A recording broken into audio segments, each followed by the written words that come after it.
Thì hôm nay mình sẽ quay cho các bạn xem cái máy ấp trứng chim công các bạn.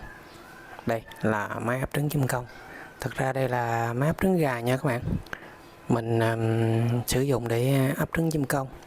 Thì nhiệt độ của máy ấp là 37.5, ẩm độ là 60 ha.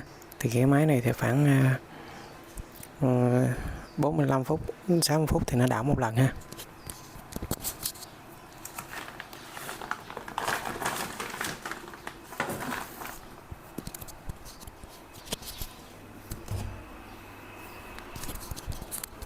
Đây là trứng chim công đó các bạn.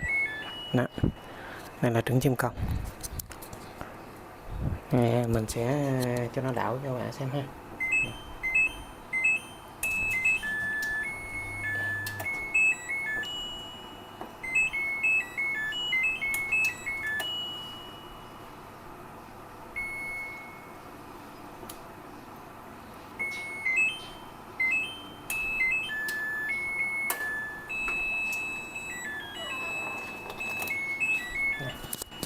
Đây là trứng chim công ha, nên là mình mới vô ha.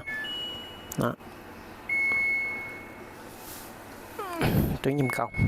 Một lần mà mình ấp thì cũng vài chục trứng nữa các bạn. Đó. Thì thời gian nở của trứng chim công thì dao động khoảng trên dưới 28.000 nha các bạn. Đó. Thì ai có nhu cầu mua con giống chim công con, chim công trưởng thành, chim công sinh sản thì liên hệ ha. Đây trứng chim công, nó to gần bằng như trứng ngỗng mình nha các bạn. Rồi xin chào các bạn.